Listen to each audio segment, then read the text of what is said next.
Here's what we're making. Beautiful, beautiful for an easy weeknight meal. Hello and welcome back to my kitchen. Hey, today we're going to be making fried shrimp.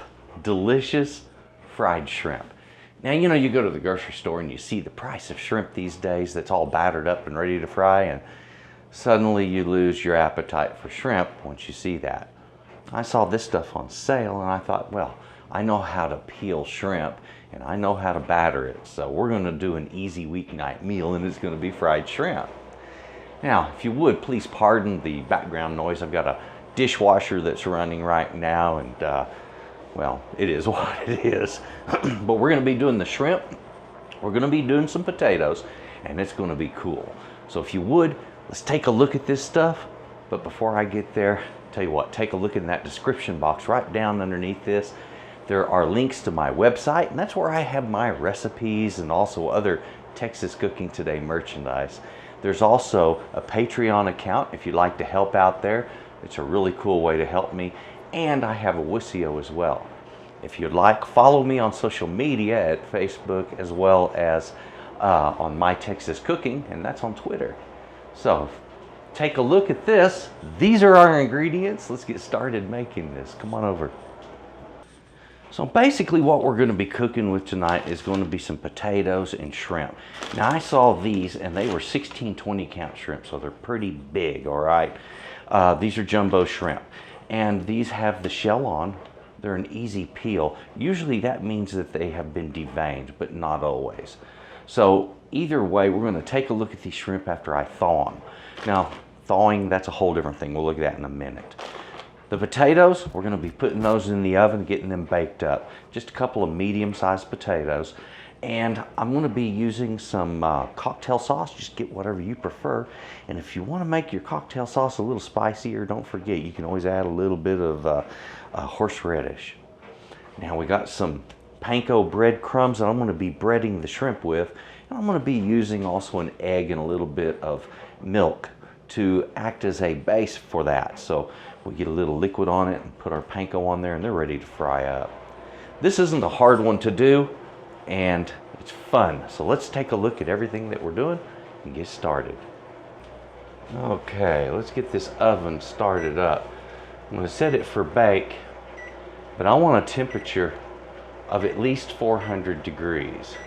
And I like to bake potatoes between 400 and 425. Smaller ones around 400 and the bigger ones 425.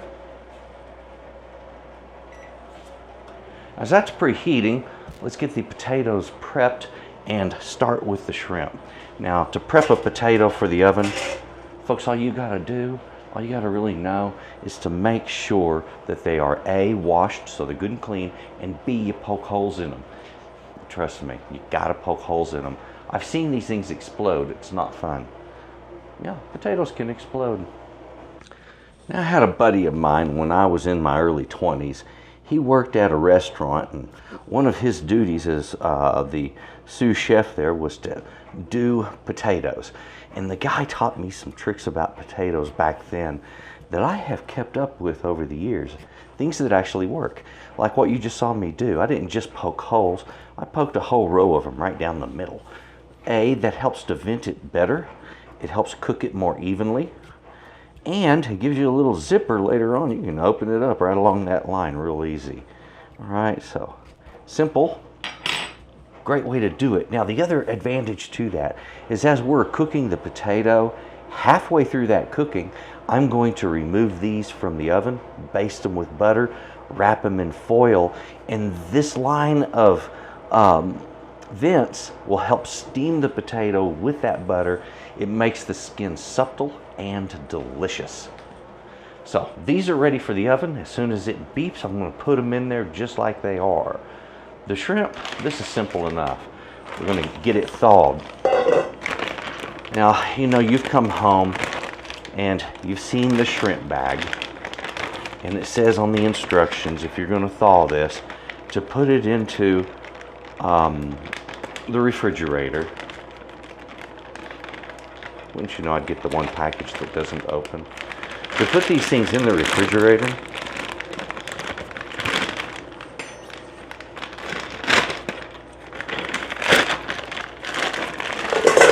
and thaw them that way. Well, folks, these guys, if you want to thaw them the quick way, you can do them under running water, or you can just fill your bowl with cold water, put it down in the refrigerator, and it'll be about 30 to 40 minutes and they're ready to go. And that is on the biggest of shrimp. The smaller shrimp will thaw a little quicker. Alrighty, got those in water and they are going to be thawed soon enough. These, you know, sometimes when the bag fails and that stupid little zipper lock that they put in there just isn't doing you any good, and just go the old-fashioned way, right? Alright, my oven is hot enough. Potatoes go right in there on that rack. That is the way we do it. Okay, potatoes are in the oven. I'm going to set my timer for 30 minutes. Now, I've done potatoes for a long time, and here's what I'll tell you. This is just kind of a rule of thumb. I told you two temperatures, 400 or 425. The potatoes I'm baking are a little over 8 ounces. 8 to 10 ounce potatoes I usually cook at 400 degrees, usually for 30 minutes on the first bake. Then I butter them, wrap them in foil, bake them again for another 30 minutes in the foil, and that'll be the same temperature, 400 degrees. Now, if I'm baking a big potato, and that's the ones that are, you know, like 12, 16 ounces, big boys, those potatoes I will cook for the same length of time, but I raise the oven temperature to 425. Either way, I get a beautiful, supple potato. Works like a charm every time. Remember that little rule. 30 minutes, baste, wrap in foil, back in the oven for another 30 minutes. And depending on the size, if it's a medium size, 400, and if it's a big one, 425. All right, now my timer is down to 2 minutes left on my first 30-minute bake. So I'm going to start pulling those potatoes out. All right, this is simple enough. Don't make basting a potato hard. You don't have to melt butter, get a brush, or do any of that. And you know what? Later on, I'm going to cut butter off of this same stick to put on the inside of this tater. So it all works out, right? Now, so as you can see, I just don't go at it that hard. And this was probably the most awkward of the two potatoes. So now what I'll do, when I'm finished rolling this, that little line will be face up, but most of my venting will have to vent down around the potato so it gets steamed. All right, so I'm going to roll it there, and that up, pull those down. Now that zipper's right on top. That is basted. It's ready for the oven. All right, let's take a look at what we have on our shrimp here. Now I'm feeling just a little bit of ice on the outside of these still, so they're very cold. They have been in water now for 30 minutes in the refrigerator. It was cold water. Now these, yeah, they've been deveined. So when you get a shrimp and you see that little cut down the back of it, all you got to do is just grab the feet and the shell at the same time and squeeze just like that. Pull back, boom, you have deshelled that shrimp. Now grab that shell and the tail and pull the two. You can do it just like that, and it snaps that off of there and leaves the tail intact just enough to give you a handle for your shrimp when you're eating it. Isn't that real cool? Now, something that we do when we're going to fix these up, I'll also rinse this after I do this part, but I want to show you how I butterfly these. And this is simple enough. Most people will butterfly a shrimp by running a knife around them and then just kind of splay it open. I like my butterfly to have a little hole right in the middle of it. So what I do is I take my knife and I just run it right up into it, just like so, and across. And I can do that with almost any kind of knife. But when I open that up, there's this little tiny thin spot right there, a little hole. He stands up really nice. That is a nice butterfly shrimp. So I'll do each and every one of them in that exact same way. Makes this pretty easy. Not a hard thing to do. There we are. So as you can see, blazing through these shrimp quite easily It isn't a hard thing to do. And it only takes just a couple of minutes. All right, and that's about how long this has taken me right here to get that many so far done. And I've got a few left, but not much. And then after this, a simple butterfly. In the next bowl they go, and we're ready to fry them up. Now the whole idea is I don't want to really take my cut through the tip here. I want the tip to be closed. If it does protrude through the center a little bit, let me just go ahead and run my knife through there so you can see what that looks like. Not going to hurt a thing. You see that?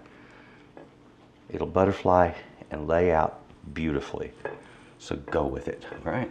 And that's all there is to doing simple butterflying. Now, some people find this a little easier to do on a cutting board, and I find it easier to do on a cutting board, frankly. But I think it's easier to show you what I'm doing, just like this.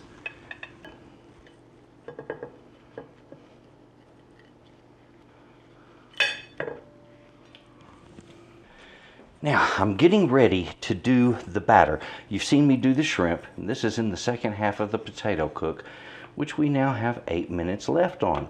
So while I'm doing this, I also want my oil to heat. I'm going to turn that on. I'm going to turn it on to about a medium-high temperature, and I'll probably run it most of the time right around that same temperature. I've got 2 eggs here, and I have a half a cup of milk.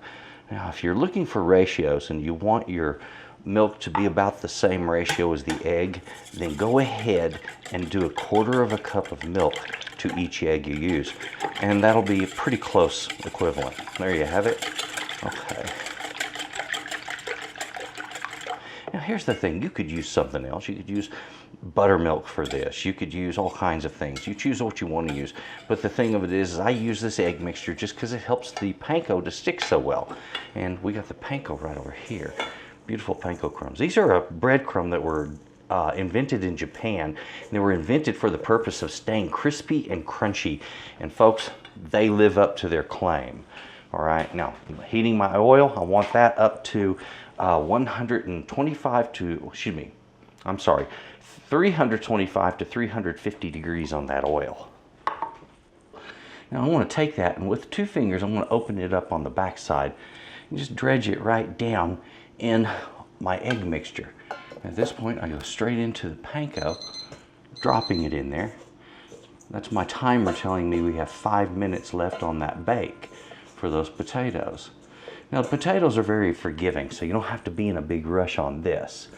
As long as we get that meat well covered, just like that, then we have shrimp ready to fry. I'm going to take these and set them aside on a pan rack because it's ready to go.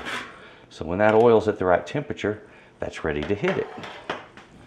That's all we have to do. I'll do that on each one of these shrimps. Pretty simple stuff. When you dash the shrimp down in there, you can push down with your finger and it will help to open it up so it takes in that breadcrumb on the back side like so. Isn't that nice? And it's really pretty, and it looks every bit the same as the ones that you spend too much money for in the freezer section at the grocery store, right? Now our oil is up to 350 degrees. It's time for the shrimp to hit it. One.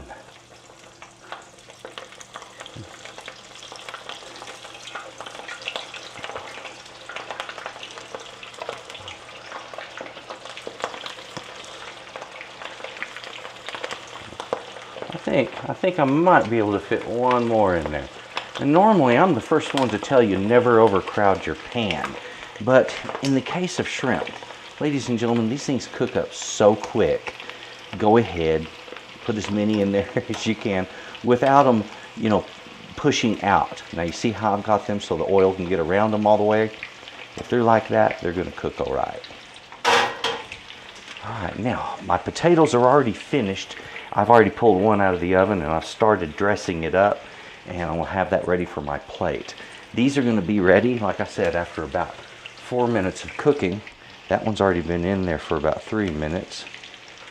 So that's all it takes. I'll watch those, and as they get done, we'll just transfer them right over to our cooling rack. Now I've got a couple of pan racks down here, as you can see. These little guys are great. They're great for draining, and they don't allow steam to build up under the food, which will cause it to get soggy. Now the neat thing about the panko is you can go ahead and use just a plate and some paper towels. They won't get soggy anyway. That panko stands up against that, all right? Don't worry about that. Now if you are wondering why we go ahead and butterfly them this way, why do I butterfly my shrimp? Folks, it's really simple. We don't want our shrimp to curl up. You've seen how a shrimp will curl up into a little ball if you cook it or cook it too long. Well, now we're cooking at a high temperature here, and this will definitely cause shrimp to roll up. So we do it this way, we butterfly it, and it gets that under control. It stops that from happening nearly as much. That shrimp, we got fully cooked. I'm going to move, getting them on the drying rack here. I will generally keep these quite close to each other, and I do that on purpose so they can kind of share a little warmth and keep themselves warm as you're cooking up the remainder of your shrimp.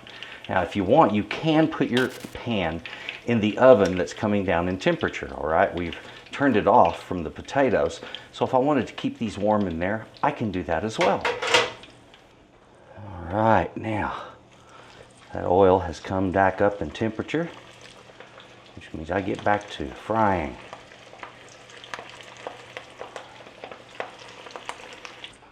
All right, so I got my potato there. Now I just need to get some shrimp up on here. And guess what? We got a shrimp and tater for dinner. That's one easy weeknight meal right there. There you go, folks. A good one for you to enjoy, please do. And there it is, folks. Isn't that a gorgeous plate of shrimp? And it wasn't that hard to do, as you've seen. This was an easy weeknight meal just for you. I think I'm about to take my plate of shrimp in and enjoy it. And I'm sure you're going to enjoy yours too.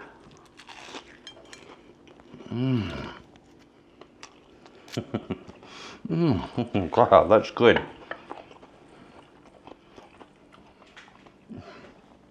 Shrimp to perfection. There's no way that the frozen ones that you get at the store could ever be better than that. Fresh is always better. And this is great. Please try this recipe. Enjoy it. And remember, not hard to do. This was an easy weeknight meal. The hardest part was butterflying some shrimp. Come on. So anyway, please give it a try. Enjoy it. Thank you for watching. And look down below in the description box. That's where you're going to find my links. Links to my website. That's where you get my recipes. Also, Texas Cooking Today merchandise. And if you would, take a look at my other links. I have my Patreon, Wisio there, as well as please follow me on Facebook.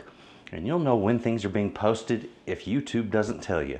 So folks, thank you for watching. Please enjoy this recipe. And you folks have a good night. Bye-bye.